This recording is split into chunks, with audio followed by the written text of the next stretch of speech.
AVM நிறுவனம் 73 வருஷத்துல 175 படங்கள் எடுத்திருக்காங்க. இந்த ஸ்டுடியோவில் நடிக்காத நடிகர்களே கிடையாது. வைஜெயந்தி மாலாவை அறிமுகப்படுத்தினாங்க, சிவாஜி அறிமுகப்படுத்தினாங்க, கமலஹாசன் அறிமுகப்படுத்தினாங்க, என்னை அறிமுகப்படுத்தினாங்க, எஸ் ராஜேந்திரன் அறிமுகப்படுத்தினாங்க. இப்படி ஆரம்பிச்சு இதில் நடிக்காத ரஜினி, கமல் உட்பட இதில் நடிக்காத நடிகர்களே கிடையாது. மியூசிக் டைரக்டர் எடுத்துட்டிங்கன்னா சுதர்சன் ஆரம்பிச்சு கேபி மகாதேவன், எம்எஸ் விஸ்வநாதன், இளையராஜா, ஏஆர் ரஹ்மான் அப்படின்னு இசையமைப்பாளர் எல்லாருமே இதில் வேலை பார்த்துருக்காங்க. டைரக்டர்களில் கேஎஸ் கோபாலன் சொந்தமாக ஸ்டுடியோ வச்சிருந்தாலும் அவர் இங்கே ஜாஸ்தி பண்ணல. ஏபி நாராயண் சொந்த படம் எடுத்தனால வரல. ஸ்ரீதர் இவங்க தவிர பாதிராஜா, பாக்யராஜ் உள்பட அத்தனை டைரக்டர்களும் இங்கே வேலை பார்த்துருக்காங்க. டைரக்டர்கள் சரி, நடிகர்கள் சரி, மியூசிக் டைரக்டர் சரி, எல்லாரும் வேலை பார்த்த ஒரு இடம். இந்த நிறுவனத்தில் தான் 1965 என்னை அறிமுகப்படுத்தினாங்க. எனக்கு சொந்த பேர் பழனிசாமி. இந்த பேரை சிவகுமார்னு மாற்றி வச்சது சரவண சார். சரவண சார் தான் அண்ணன் தம்பி 4 பேர் இருந்தால் கூட எனக்கு இந்த பேரை சிவகுமார் வச்சது சரவண சார். அவர் ஞாபகத்தமாக தான் என் மகன் சூர்யாவுக்கு ஒரிஜினல் பேர் சரவணன் நான் பேர் வச்சேன். முதல் படத்தில் ஒரு முக்கியமான லவ் சீன் ஒரு 500 அடி வரும். அந்த லவ் சீன் போயிடுச்சு. அதுக்கப்புறம் பார்த்தா அந்த படத்துலேயே நான் 3 சீன் 4 சீன் துக்கடா சீன் தான் வர மாதிரி இருக்கு. அப்போ நான் அந்த மாணிக்கம் ரெக்கார்டிங் தியேட்டர் பக்கத்தில் நின்று அழுதுட்டு இருந்தேன். அப்போ சரவணன் சார் வந்தார். சாரி சிவகுமார், இந்த கூட நடித்த பொண்ணுக்கு உங்களுக்கு மேட்ச் ஆகலை, அது கொஞ்சம் சீனியர்மாக தெரிஞ்சு சொல்லிட்டு அப்பச்சி உங்கள் சீனை வெட்டிட்டாங்க. 500 சீன் அதான் படத்தை மெயின் சீன், அதை தூக்கிட்டாங்க. அப்போ நான் இந்த ஓட்டல் அழுதுட்டு இருக்கும்போது சரவணன் சார் கூப்பிட்டு சீக்கிரமே உங்களுக்கு மிகப்பெரிய வேஷம் கொடுப்போம், நீ தைரியமாக இருக்கு அப்படின்னாரு. இது நடந்தது 1965. அப்புறம் 68 உயர்ந்த மனிதன் ஒரு படம், ஒரு உத்தர் புஷ்னு பெங்காலி படத்தை பேஸ் பண்ணி அவங்க பண்ணாங்க. கிருஷ்ணன் பஞ்சி டைரக்ட் பண்ணாங்க. சிவாஜி எனக்கு அப்பா வேஷம் பண்ணார்.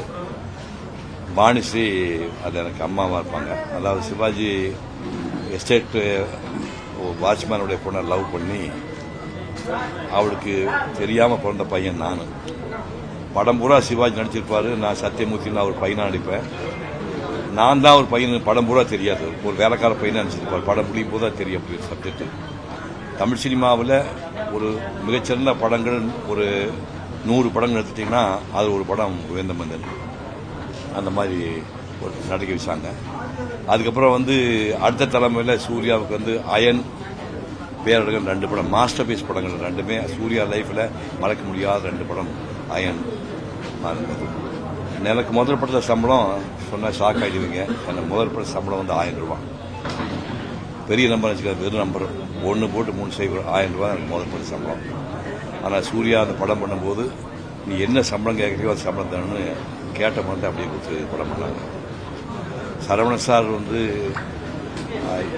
எப்படி நெருக்கமானு சொல்ல முடியாது. தில்லோசந்தரும் சரவணன் ஒரு இரட்டை பிறவிகள் மாதிரி. தில்லோசந்தர் ஒரு நாளைக்கு ஒரு தடவை தில்லோசந்தர் பேசாமல் இருக்கவே மாட்டார்.